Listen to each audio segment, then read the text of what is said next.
All right, ladies and gentlemen, in functions, we are starting one of our last units for the school year, which is an introduction to trig. We are going to be using some ideas that we've already learned about and putting them in a different way.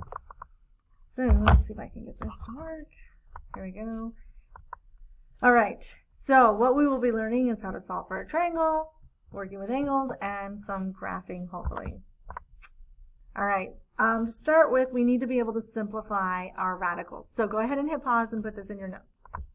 So when we're doing that, what this says is that if we do the square root of 5 times the square root of 13, we actually can rewrite that as the square root of 5 times 13, which would just be the square root of 65. So that is something that we can do. So this is an example of that product rule. We can do the same thing with variables. So again, square root of 7 times the square root of xy would be the square root of 7xy. And the same thing is true for all positive real numbers.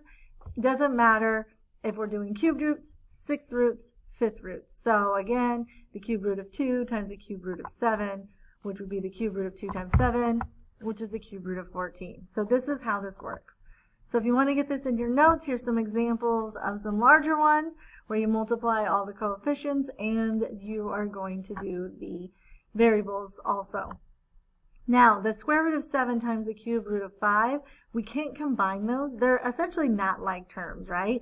Because they aren't the same radical. They don't have the same index. So again, this is something we already know about the quotient rule.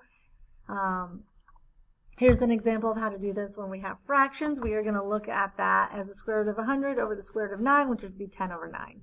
B would be a little bit different. So we do know the square root of 25, which is 5, but we don't know the square root of 11, so we're just going to leave it like that.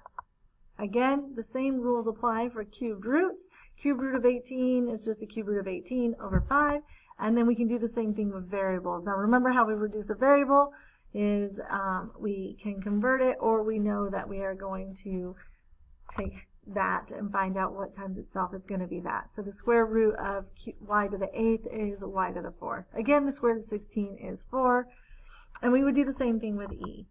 So if the negative is out front of that cube root, you're going to rewrite that, you're going to simplify it, and that is what you end up with. These rules I would write down. Here are the conditions for a simplified radical. Right? Go ahead and hit pause and write that down. So here's some examples. To simplify the square root of 32, we can actually rewrite that. So here's what I do. So the reason why these numbers are 16 and 2 are used is I always take this number and cut it in half and then go as close to the number as possible. And it actually works out this time. Half of 32 is 16. So I can rewrite that as the square root of 16 times 2, which is just the square root of 16 times the square root of 2, and I know what the square root of 16 is. It's 4. So we're going to do 4 square root 2. So the square root of 32 is actually equivalent to 4 times the square root of 2. So that is the way that I do it. The way the 300 would work, half of 300 is 150. 150 isn't a perfect square, and because I'm looking at square roots, I want to look at the wall and look at all those perfect squares, and I'm going to do 100 because I know that that can go in, and 3 is a really small number.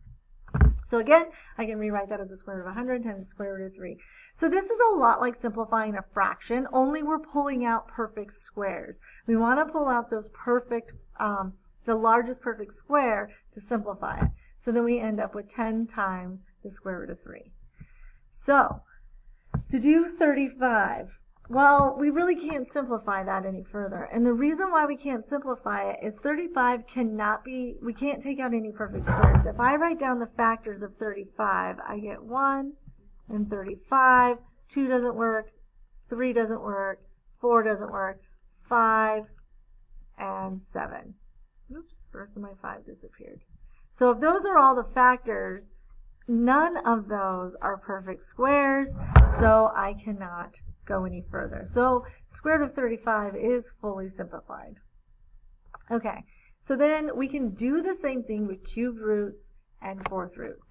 So the cube root of 54, well, I can divide 54 by 27, which is a perfect square, so then I find the cube root of 27, it's not a perfect square, it's a perfect cube.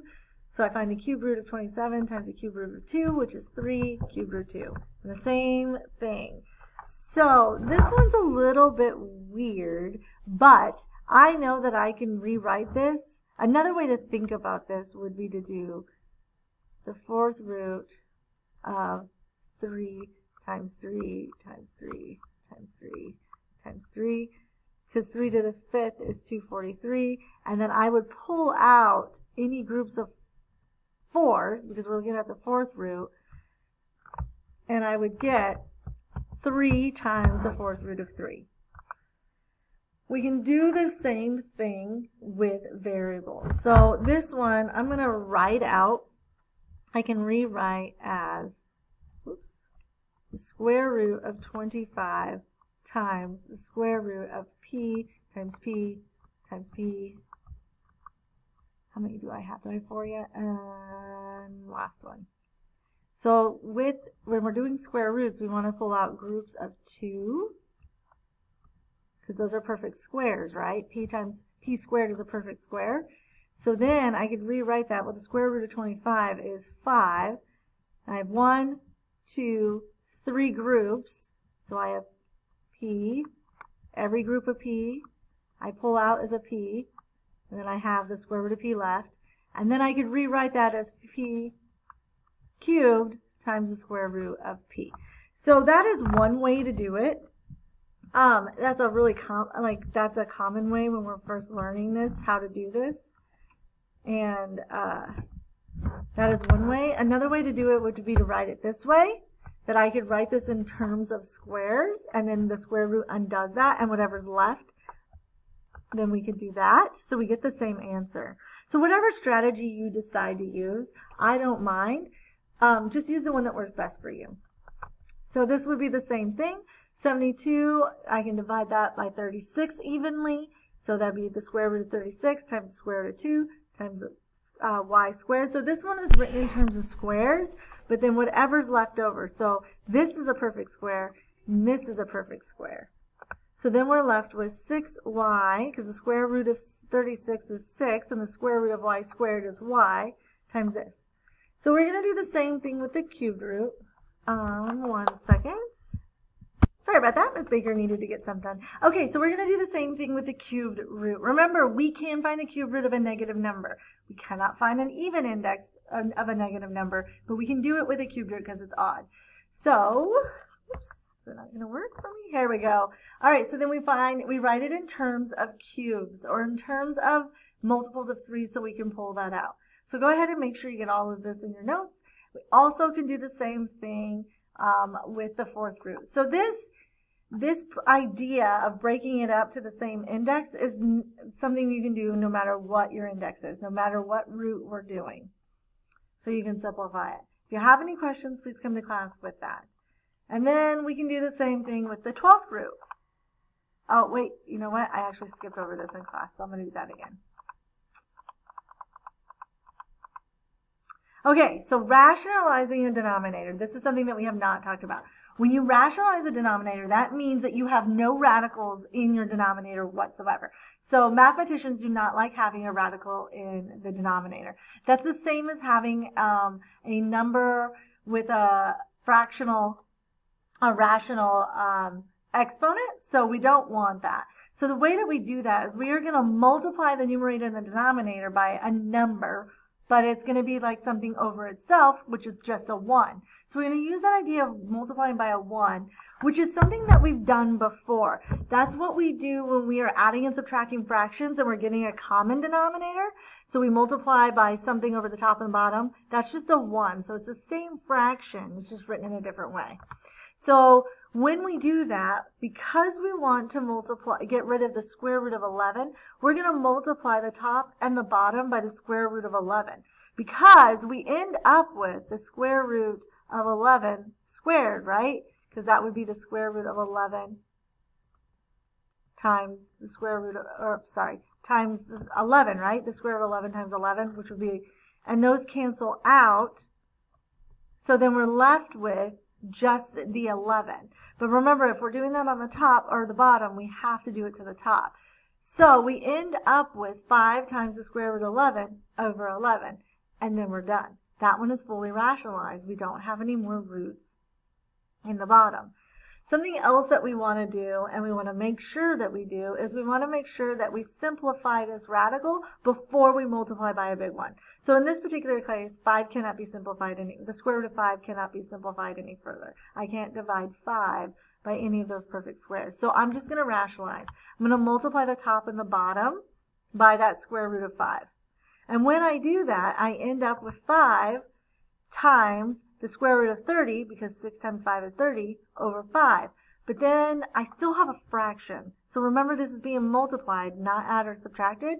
So then I actually have a big 1 right here. So then I just end up with the square root of 30. And again, 30 can't be divided by any of those perfect squares up there, so it is totally done. Now, this is one that is a little bit different. So we can multiply by the square root of 18, but so here's one way to do it. This is a way that you could do it without simplifying this, because the square root of 18 can actually be simplified, right? It's the square root of 9 times the square root of 2, and the square root of 9 is 3, and then we're just left with the square root of 2. So then we would end up with, so I'm going to show you, I'm going to go back, I'm going to show you how to do it when you do it simplified, and I'm going to show you what happens when you don't. So then we end up with negative 8 over 3 root 2. Then I need to rationalize that, so I have the square root of 2 over this, square root of 2, because that 3 can stay there. It's a whole number, so it's fine.